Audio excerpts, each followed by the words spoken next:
সবাইকে স্বাগত দীপ্ত সংবাদে। সাথে রয়েছে দোলা ডলরের শুরুতেই জানাবো সংবাদ শিরোনাম। যমুনা নদীতে ভাঙন, উৎকণ্ঠায় পাবনার অনেক মানুষ। নীলফামারীর স্লুইস গেট ধসে নদীগর্ভে বসতবাড়ি। মাগুরার বহুল আলোচিত শিশু আসিয়া ধর্ষণ ও হত্যা মামলায় ডেথ রেফারেন্স ও আপিলের শুনানি শুরু। ৩.৫ মাস পর রাঙ্গামাটির কাপ্তাই হ্রদে মাছ ধরা শুরু। দেশের বিভিন্ন প্রান্তে মাছ পাঠাচ্ছে ব্যবসায়ীরা।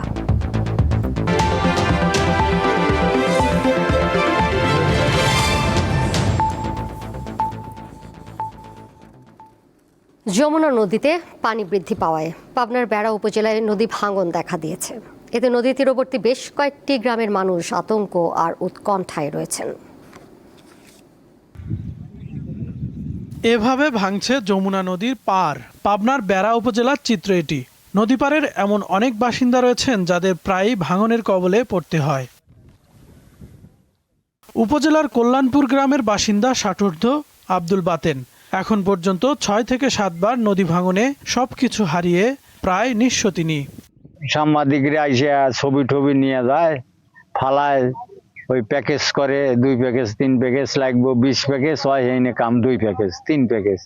এতে তো আর ওই সন্তুষ্টমূলক জায়গাটা আর বড়টা হয় না বা বান্দার সিস্টেম হয় না। আমার তো আর ওই অন্য কোনো জায়গা বসবাস করার মতন ক্যাশ ক্যাপাসিটি নাই। খুলে যায়, এপার ভাঙ্গে ওই পারে যাই, ওই পার ভাঙ্গে এই পারে আসি। এই ওই গ্রামের আব্দুল বাতেনের মতো অর্ধশত বসতবাড়ি ও ফসলি জমি নদীগর্ভে বিলীন হয়েছে। হুমকিতে রয়েছে বিদ্যুতের সাবস্টেশন, বিভিন্ন শিক্ষা প্রতিষ্ঠান, কবরস্থান ও মসজিদ। অনেকের দিন কাটছে খোলা আকাশের নিচে। আমাদের ঘর নদীতে চলে গেছে, আমরা গুদিয়া সালফল নিয়ে মহাবিপদে আছি। ঘর দরজাতে নাইকে সব গাঙে গেছে, ভাঙিয়ে চুরে আমার একটু বাইন্ধে দেওয়ার ব্যবস্থা করেন। 4 বার ভাঙলো, এখন আমরা অসহায়। নদীতে বস্তা ফালায়, নদীতেই নিয়ে যায়। কি ফালায় কি না ফালায় আল্লাহ জানে, আর যারা ফালায় তারাই জানে। এটা নদী শাসন না করলে ভাই চর ভাঙিয়ে দেবে ভাই, সাপেশ ভাঙিয়ে দেবে। নদী তো ভাই এখনো মানে কাজ মাছ শুরু করে না ভাই, এখন কাজের দরকার ভাই, ইমার্জেন্সি কাজের দরকার। পানি উন্নয়ন বোর্ডের ঊর্ধ্বতন কর্মকর্তারা বলছেন ভাঙন কবলিত এলাকায় অস্থায়ী ব্যবস্থা নেওয়া হচ্ছে।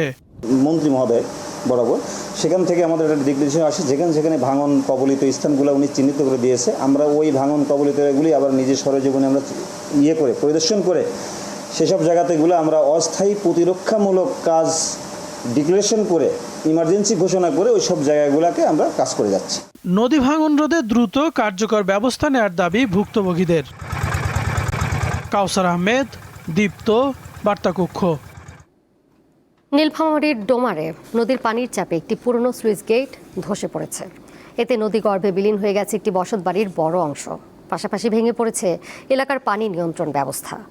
হঠাৎ এমন বিপর্যয়ে চরম ভোগান্তি ও আতঙ্কে দিন কাটাচ্ছে শতাধিক পরিবার।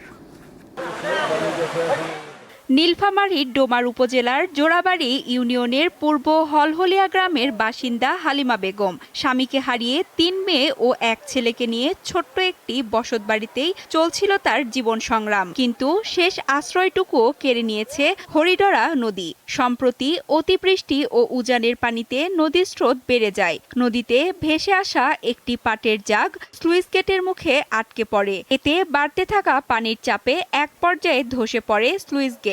মুহূর্তেই নদীগর্ভে বিলীন হয়ে যায় হালিমা বেগমের বাড়ির বড় একটি অংশ। এখন খোলা আকাশের নিচে চরম অনিশ্চয়তায় দিন কাটছে তাদের। খাইয়াছি না খাইছে, কেউ খুঁজো নেই, এলাকার লোকও না, চেয়ারম্যান মেম্বার কেউ আমার এখনো খোঁজ খবর করেনি।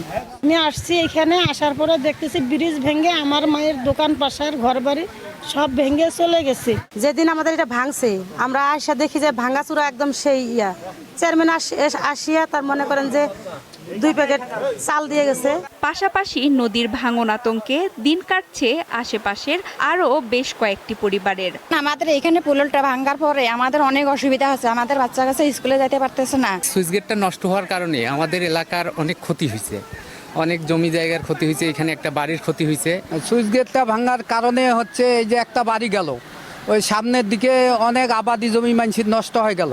ঘটনার পর ক্ষতিগ্রস্ত এলাকা পরিদর্শন করেছেন ডোমার উপজেলা প্রশাসক ও এলজিইডি কর্মকর্তারা। বর্তমানে লোকজনের চলাচল করার জন্য ইউনোমদের সাথে কথা বলে আমরা সেখানে একটা কাঠের সাঁকো দেওয়ার জন্য আমরা প্রাথমিকভাবে পদক্ষেপ গ্রহণ করেছি। আমাদের জেলা থেকে যে নির্বাহী প্রকৌশলী আছে এলজিডির, উনিও এসেছেন, দেখেছেন এবং ওনারা আশ্বাস দিয়েছেন যে দ্রুতই যে নতুন ব্রিজ অনুমোদনের বিষয়টাতে ওনারা কাজ করছেন। কেবল সাময়িক আশ্বাস নয়, আসন্ন কৃষি মৌসুমের কথা বিবেচনা করে দ্রুত জরুরি ভিত্তিতে বাঁধ মেরামত ও নতুন স্লুইস গেট নির্মাণের দাবি স্থানীয়দের। সঞ্জিদা স্নিগ্ধা, দীপ্ত, বার্তাকক্ষ। জুলাই আন্দোলনকারীদের বাড়িঘর ও ব্যবসা প্রতিষ্ঠান পুড়িয়ে দিতে তৎকালীন মন্ত্রী ওবায়দুল কাদের ও হাসান মাহমুদকে নির্দেশ দিয়েছিলেন শেখ হাসিনা। এ সংক্রান্ত ফোনালাপের একটি রেকর্ড আজ ট্রাইব্যুনালে দাখিল করেছে প্রসিকিউশন। জুলাইয়ের মানবতা বিরোধী অপরাধের মামলায় ওবায়দুল কাদের সহ 7 আসামির বিরুদ্ধে যুক্তিতর্ক উপস্থাপনের 5ম দিনে কল রেকর্ডটি আদালতে বাজিয়ে শোনায় রাষ্ট্রপক্ষ। শুধু আগুন দিয়ে পোড়াবে সব। বুঝছো? জি আপা, আপনি কাদের ভাইকে যেভাবে নির্দেশ জি জি না, সব আমাদের লোক থাকতে পারে, ওরা তো আগুন দিয়ে পোড়াবে, তো ওদের বাড়ি গাড়ি আছে, সেগুলো পোড়াবে, পাবলিক দিয়ে পোড়াবে, আর কি করবে? জি জি জি তাহলে অন্য কিছু করে লাভ নেই, তোরা পোড়াবি আর আমরা পোড়াবো। জি রাইট, এটাই ঠিক পড়তাই। বিভিন্ন এলাকায় লোক ঠিক করা এবং করা, সব নেতা কমিটির ওভাবে ব্যবস্থা করা। কাদের ভাইকে আমি একটু দিচ্ছি, আপনি প্রত্যেকটা এমপিকে ডাকো, খবর দাও, প্রত্যেক এলাকার পরিশোধ দিতে হবে। জি না, ওই যে তোমার সেতু ভবনে আবার আগুন লাগাচ্ছে, আমি একটা র্যাব পাঠাচ্ছি, আর আমি বলছি যে যেখান থেকে গ্যাদারিং আছে সব জায়গায় র্যাব দেবে। আর ওরা আগুন দিচ্ছে, ওদের বাড়ি ঘর আছে না, এখন আর বসে থাকার সময় নেই। আমাদেরও বাড়ি ঘরে আগুন দিচ্ছে, ওদের বাড়ি ঘরে আগুন পাবলিক দেবে। ওদের ব্যবসা প্রতিষ্ঠান কি কি আছে খুঁজে বার করবে। আজকে তাদের একটাই কাজ, সব জায়গায় বসে থাকবে আর খালি আগুন দেবে। কিছু আগুনের ব্যবস্থা আমাদের রাখা দরকার। পুলিশ কমিশনার সে কথাই বলবে, তা আমাদের তো ঠেকাইতে হবে। প্রধানমন্ত্রী তারেক রহমানের সঙ্গে সৌজন্য সাক্ষাৎ করেছেন টাকা লেনদেন ও কেনাকাটার বৈশ্বিক ডিজিটাল মাধ্যম ভিসার এশিয়া প্যাসিফিক অঞ্চলের প্রেসিডেন্ট স্টিফেন কার্পিন। আজ সচিবালয়ে মন্ত্রিপরিষদ বিভাগে এই সাক্ষাৎ অনুষ্ঠিত হয়। স্টিফেন কার্পিন বিনিয়োগ ও ব্যবসা সম্প্রসারণে আগ্রহের কথা জানান। তিনি বলেন, বাংলাদেশের ডিজিটাল আর্থিক সেবা ও প্রযুক্তি নিয়ে কাজের ব্যাপক সম্ভাবনা রয়েছে। এক্ষেত্রে ভিসা কাজ করতে চায়।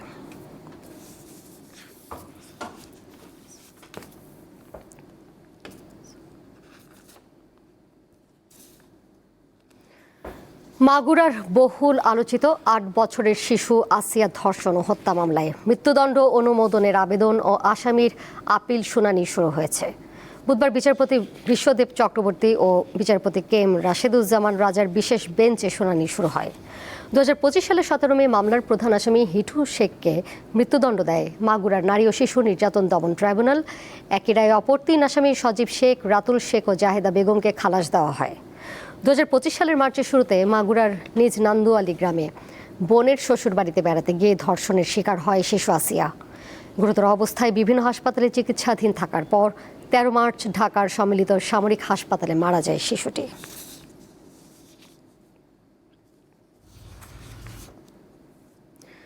ঝালকাঠিতে 60 বছর বয়সী এক নারীকে হাসপাতাল থেকে ডেকে নিয়ে ধর্ষণের অভিযোগ উঠেছে। পুলিশ জানায়, সোমবার রাত 3টার দিকে সদর হাসপাতালের গাইনি ওয়ার্ড থেকে ওই নারীকে ডেকে মোটরসাইকেলে করে অজ্ঞাত স্থানে নিয়ে যাওয়া হয়। সেখানে একাধিক ব্যক্তি তাকে ধর্ষণ করেছে বলে অভিযোগ করা হয়েছে। পরে ভোরে ওই নারী হাসপাতালে ফিরে এসে কান্নাকাটি শুরু করলে হাসপাতাল কর্তৃপক্ষ তাকে ভর্তি করে পুলিশে খবর দেয়। পরে হাসপাতালের সিসিটিভি ফুটেজ ও ভুক্তভোগী নারীর দেওয়া তথ্যের ভিত্তিতে বেল্লাল শিকদার ও নাসির নামে 2জনকে আটক করেছে পুলিশ।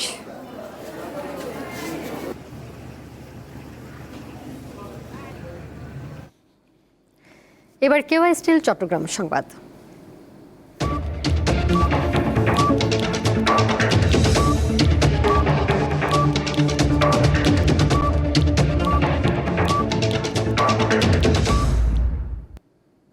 চট্টগ্রাম নগরের রিয়াজউদ্দিন বাজারে ফলের গলিতে অভিযান চালিয়ে প্রায় 1.5 কোটি টাকা মূল্যের বিভিন্ন ব্র্যান্ডের বিদেশি সিগারেট জব্দ করেছে র্যাব।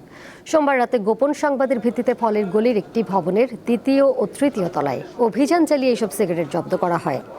র্যাব 7-এর মেজর জালিশ মাহমুদ খান জানান, অবৈধভাবে বিদেশি সিগারেট আমদানি ও বিক্রির সঙ্গে জড়িতদের শনাক্ত করে আইনগত ব্যবস্থা নেওয়ার প্রক্রিয়া চলছে।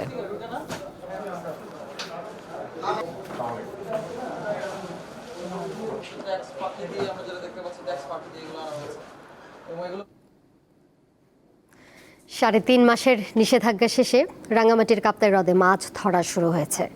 গত রাত 12টা 1 মিনিট থেকে শুরু হয়েছে মাছ ধরা। সকাল 6টা থেকে রাঙ্গামাটি ফিশারি ঘাট সহ বিভিন্ন মৎস্য অবতরণ ঘাটগুলোতে জেলেদের নৌকা জড়ো হতে থাকে।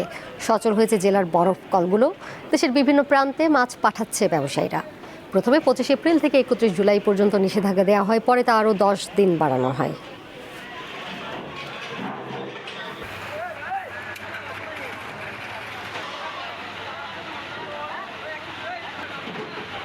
প্রিপেড মিটার বাতিল ও অতিরিক্ত বিদ্যুৎ বিল প্রত্যাহারের দাবিতে নারায়ণগঞ্জে সমাবেশ ও গণমিছিল করেছে নারায়ণগঞ্জ নাগরিক অধিকার ফোরাম।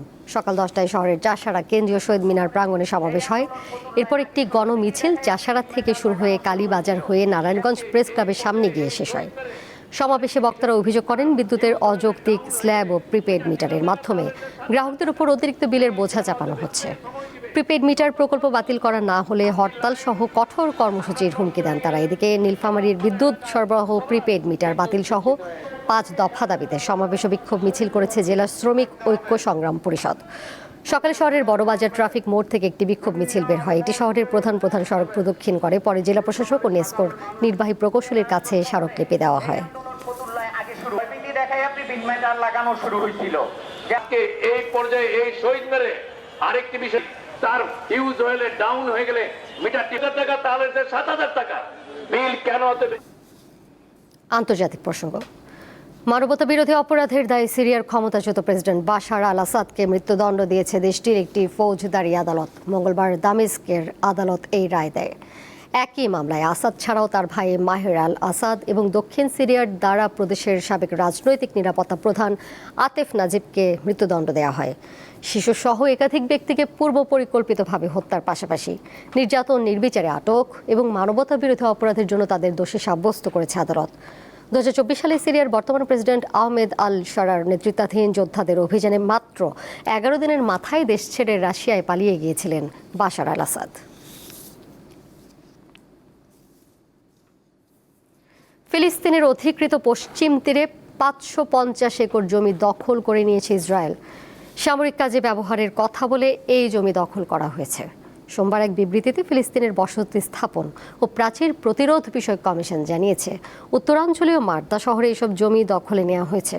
ইসরায়েলি কর্তৃপক্ষ নতুন একটি সামরিক আদেশ জারি করে মার্দা শহরের 550 একর জমি দখলের নির্দেশ দিয়েছে। এই আদেশের আওতায় ওয়াদি কাসেম ও কাফিফ আল আবহার এলাকার জমিও পড়েছে। কমিশনের তথ্য মতে শুধু জুলাই মাসেই ফিলিস্তিনের 2,05,324 একর জমি দখলের আদেশ দিয়েছে ইসরায়েল।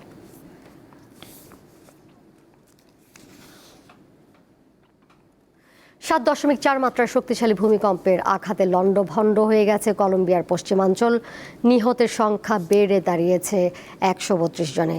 স্থানীয় সময় সোমবার আঘাত হানা এই ভূমিকম্পের পর দেশটিতে 21 বার আফটার শক হয়েছে। ধসে পড়া ভবনের নিচে আটকে থাকা মানুষদের বাঁচাতে জোরে সোরে উদ্ধার কাজ চালাচ্ছে কর্মীরা। তবে উদ্ধার কাজে ভারী যন্ত্রপাতির সংকট দেখা দিয়েছে।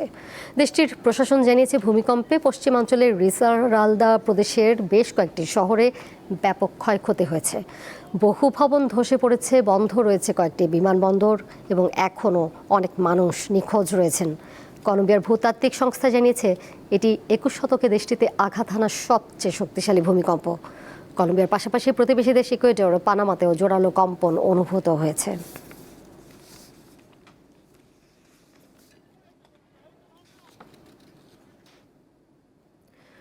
যুক্তরাষ্ট্রের পররাষ্ট্র মন্ত্রণালয় 1,75,000-এরও বেশি বিদেশি নাগরিকের ভিসা বাতিল করেছে। ভিসা বাতিলের বড় কারণগুলোর মধ্যে রয়েছে অপরাধমূলক কর্মকাণ্ডে জড়িয়ে পড়া, ভিসার শর্ত লঙ্ঘন, জালিয়াতি, সহিংস উস্কানি এবং জাতীয় নিরাপত্তার জন্য হুমকি।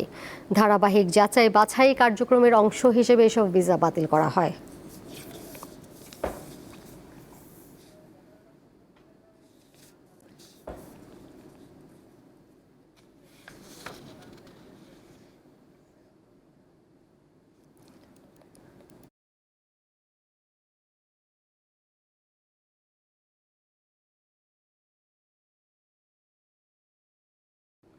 এবারে খেলার খবর। এফসি চ্যালেঞ্জ লিগে কিরগিজস্তানের ক্লাব মুরাস ইউনাইটেডকে 1-0 গোলে হারিয়েছে বাংলাদেশের ফর্টিস এফসি। ম্যাচ হয়েছে বসুন্ধরা কিংস অ্যারেনায়। সেখানে আমাদের সহকর্মী মোহাম্মদ হাসিবুর রহমান রয়েছেন, তার মাধ্যমে আমরা সেখানে একটি প্রেস ব্রিফিং চলছে, সরাসরি যাচ্ছি সেখানে। এটাও জানেন ঢাকা আবাহনী এবং বসুন্ধরার মধ্যে একটা অস্থিরতা যাচ্ছে। বাংলাদেশের ন্যাশনাল প্লেয়ার যারা আছেন তারাও নিজেরা স্থির না, যার ফলে আমরা যে 40 ন্যাশনাল টিমের প্লেয়ার রিক্রুট করব ওই সুযোগটা আমি পাচ্ছিলাম না। আমি ইব্রাহিমের সাথে কথা বলার আগে আমি রাকিব আর ফাহিমের সাথে কথা বলেছি, কারণ আমি রাকিব আর ফাহিম আমি আগেই আমার ফরেন প্লেয়ার সেট করে ফেলেছি, কারণ আপনাকে যদি লক্ষ্য যাইতে হয় আগেভাগে টিম রিক্রুটমেন্ট করে ফেলতে হবে।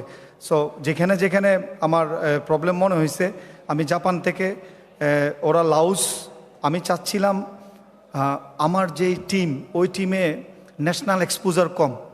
আপনি যদি দেখেন ফাহাদ আছে, রনি আছে বা মানিক, বা ওদের পরন্ত বেলায় এখন। সো ওরা যে টিমে 11-এ চান্স পাবে ডিফিকাল্ট। সো আমি চাচ্ছিলাম যারা এফসি কাপ খেলে এই ধরনের প্লেয়ার যাতে নিতে পারে, যাতে অনুধাবন করতে পারে এফসি কাপের চ্যালেঞ্জটা কেমন হইতে পারে। তো জাপানে যে দুইজন খেলছে তারা গতবারও এফসি কাপ চ্যালেঞ্জ কাপে লাউসের ক্লাবের পক্ষে খেলেছে। আমি কেন ইব্রাহিমকে চুজ করছি যখন আমি ফাহিম বা রাকিবের পাচ্ছিলাম না, আমি চিন্তা করলাম মুরাসের সাথে কারা খেলছে উইংয়ে।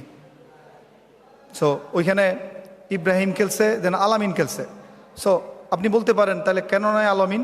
আমি আলামিনকে এই জন্যই হয়তো নিই নাই, আমার এক্সপেরিয়েন্স প্লেয়ার দরকার। আমার এখানে ম্যাক্সিমাম প্লেয়ার ইয়াং প্লেয়ার। আপনি দেখছেন রাইট ব্যাক খেলছে রাসেল, একদম নতুন। ইনসান হয়তো বসুন্ধরাই ছিল কিন্তু বেশি ম্যাচ টাইম পাই নাই, আমি এবার নিছি। সরাসরি ছিলাম সংবাদ সম্মেলনে। এফসি উইমেন্স চ্যাম্পিয়ন্স লিগের প্রস্তুতি ক্যাম্পে রাজশাহী স্টার্সের তৃতীয় দিনের অনুশীলনে যোগ দিয়েছেন নেপালি ডিফেন্ডার বিমলা বিকেও। প্রথম 2 দিনের অনুশীলনে শারীরিক সক্ষমতা ও দলীয় সমন্বয়ের উপর গুরুত্ব দেওয়া হলেও তৃতীয় দিনের সেশনে ম্যাচ পরিস্থিতি, পাসিং, পজিশনিং এবং আক্রমণ ভাগের সমন্বয় নিয়ে কাজ করা হয়। দলের প্রধান কোচ গোলাম রব্বানী ছোটনের অধীনে দীর্ঘ সময় অনুশীলন করেন ফুটবলাররা। গত নারী ফুটবল লিগে রাজশাহী স্টার্সের হয়ে সর্বোচ্চ গোল করা আলপি আক্তারও যোগ দিয়েছেন অনুশীলনে। 15 আগস্ট মালয়েশিয়ার উদ্দেশ্যে দেশ ছাড়বে দলটি।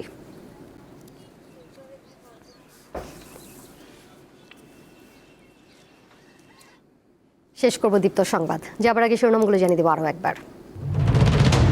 যমুনা নদীতে ভাঙন, উৎকণ্ঠায় পাবনার অনেক মানুষ। নীলফামারীতে সুইচ গেট ধসে নদী গর্ভে বসতবাড়ি। মাগুরার বহুল আলোচিত শিশু আসিয়া ধর্ষণ ও হত্যা মামলায় ডেথ রেফারেন্স ও আপিলের শুনানি শুরু। 3.5 মাস পর রাঙামাটির কাপ্তাই হ্রদে মাছ ধরা শুরু। দেশের বিভিন্ন প্রান্তে মাছ পাঠাচ্ছেন ব্যবসায়ীরা। এই ছিল এখনকার মতো। পরের সংবাদ দেখবেন সন্ধ্যা 6টা 40 এছাড়াও আরও তথ্য এবং বিনোদনের নানা খবরাখবর জানতে যুক্ত থাকুন দীপ্তর ডিজিটাল প্ল্যাটফর্মে। সবাইকে ধন্যবাদ এতক্ষণ সাথে থাকার জন্য।